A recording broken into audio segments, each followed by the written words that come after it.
Hello everyone, welcome back. अब बात करते हैं हम नेक्स्ट कुछ क्वेश्चंस के बारे में।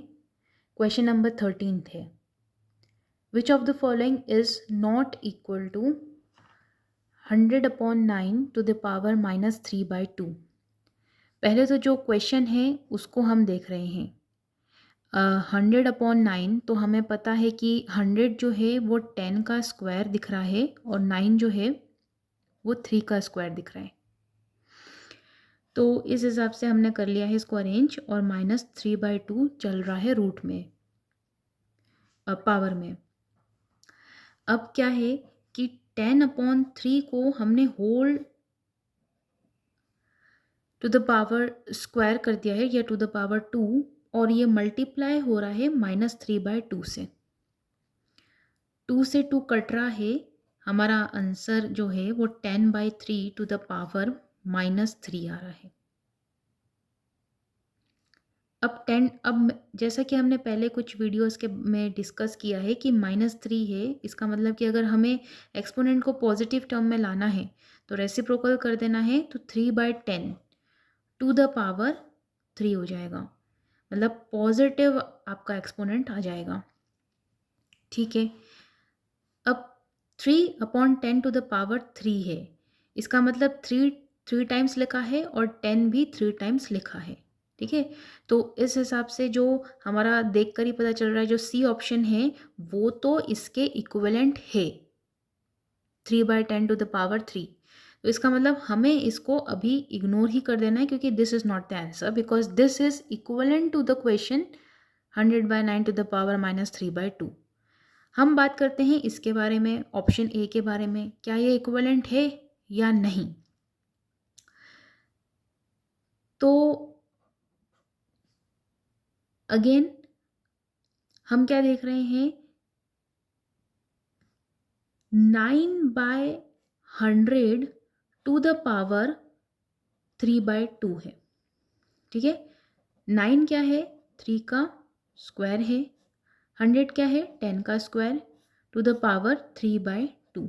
अगेन 3/10 होल में आ रहा है स्क्वायर, मल्टीप्लाई 3/2, 2 से 2 कट रहा है, 3/10 टू द पावर 3 आ रहा है, 2 से 2 कट रहा है, 3/10 टू द पावर 3 आ रहा है। अगेन 3/10 टू द पावर 3 आ रहा था ऊपर भी, ऊपर इन द सेंस जो हमारा जो क्वेश्चन है उसमें जो आ रहा था वो 3/10 टू द पावर 3 आ रहा है। फर्स्ट ऑप्शन जब हम सॉल्व कर रहे हैं तो भी 3/10 टू द पावर 3 आ रहा है, इसका मतलब दिस इज इक्विवेलेंट। ठीक है, अब बात कर लेते हैं ऑप्शन बी के बारे में। ऑप्शन बी को जब हम थोड़ा सॉल्व करेंगे तो देखिए 1/100/9 टू द पावर 3/2, तो 1/1 इंटू 9/100 टू द पावर 3/2 हो रहा है। ये इजीली सॉल्व हो जा रहा है, देखिए, है ना। अब यहाँ पे आप लोग ये मत समझिएगा कि 3/2 क्यों लिखा है, -3/2 क्यों नहीं लिखा है, क्योंकि बस इसको मैंने जो डिनोमिनेटर है, डिनोमिनेटर को मैंने थोड़ा सा सिंप्लीफाई कर दिया है कुछ इस प्रकार से। ये वो वाला टर्म नहीं है जो हम पहले डिस्कस कर रहे हैं, आप लोग इसको ध्यान से देखेंगे तो ये अलग प्रकार से लिखा है। इसको मैंने कुछ इस प्रकार से लिख दिया है 9/100 के फॉर्म में, टू द पावर 3/2। ठीक है, अब देखिए अगेन 3 का कितना है, ये स्क्वायर है, अपॉन 10 का क्या है, ये 100 स्क्वायर है, टू द पावर 3/2। अब ये आ रहा है 3/10 होल स्क्वायर इंटू 3/2, 2 से 2 कट रहा है, 3/10 टू द पावर 3 आ रहा है, 3/10 to the power 3 which is equivalent to the first, मतलब कि हमारा जो क्वेश्चन है उसके इक्वलेंट आ रहा है ये। इसका मतलब ये भी जो है हमको हमारा आंसर नहीं है, that is this is equivalent to this question. तो सी ऑप्शन पे हमने देख ही लिया था कि ये भी जो है सेम ही है। अब देख लेते हैं इसको।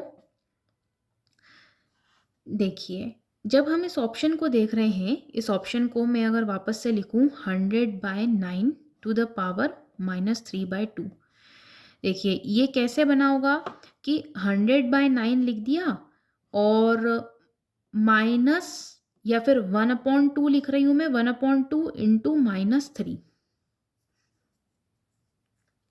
ठीक है, ये हो गया। इसका मतलब क्या है, रूट में है 100/9 टू द पावर -3। ठीक है, अब अगेन -3 को मुझे अगर पॉजिटिव एक्सपोनेंट में करना है तो रेसिप्रोकल हो जाएगा, that is 9/100 to the power 3 और ये चल रहा है रूट में। ठीक है, तो इसका मतलब क्या होगा कि 9/100 9/100 9/100 3 टाइम्स लिखा है टू द पावर, और रूट में तो चल ही रहा है अपना, रूट में पावर हाफ चल रहा है। तो दोस्तों क्या ये इक्विवेलेंट है, ये दोनों 100/9 100/9 100/9 3 बार हो रहा है, ये 9/100 9/100, और दोनों में क्या है, रूट लग रहा है, यहाँ पे भी रूट है, यहाँ पे भी रूट है, पर ये इक्वल नहीं है। तो इसका मतलब हमारा ये जो ऑप्शन है ये इक्विवेलेंट नहीं है। ठीक है, तो D is the correct option which is not equivalent to 100/9 to the power -3/2। चलिए अब नेक्स्ट क्वेश्चन की ओर बढ़ते हैं। If A B C are positive real numbers then root A to the power -b, कैसे लिखा है इसको अब देख लेते हैं हम। देखिए ये रूट तो चलने दे रही हूँ, ए की पावर -1 है, अगर मुझे ए की पावर -1 यानी कि एक्सपोनेंट अगर पॉजिटिव लाना है मुझे, तो ये हो जाएगा 1/a, मल्टीप्लाई हो रहा है b से ये क्या हो रहा है, मल्टीप्लाई हो रहा है, मल्टीप्लाई अगेन रूट में है और b की पावर -1 है, पॉजिटिव लाना है मुझे एक्सपोनेंट को, तो 1/b इंटू सी हो जाएगा। Similarly c to the power -1 है, मुझे पॉजिटिव टर्म में लाना है एक्सपोनेंट को, तो 1/c इंटू ए हो जा रहा है।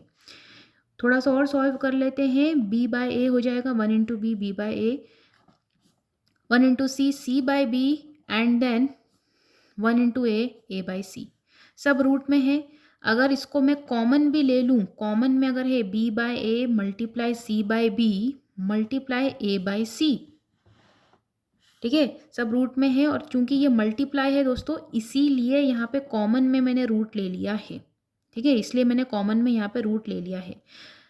अब जैसे देखिए कि b से b कट जा रहा है, c से c कट जा रहा है, a से a कट जा रहा है, बच क्या रहा है, √1, एंड √1 इज इक्वल टू 1। ठीक है, तो इसलिए इसका ऑप्शन क्या होगा, ए। आई होप आप लोगों को समझ में आया होगा। अगर आप लोगों को कुछ भी डाउट है तो आप दोबारा से इस वीडियो को देख सकते हैं। अगले कुछ क्वेश्चंस के साथ फिर से हाजिर होंगे, तब तक के लिए stay connected. Thank you so much.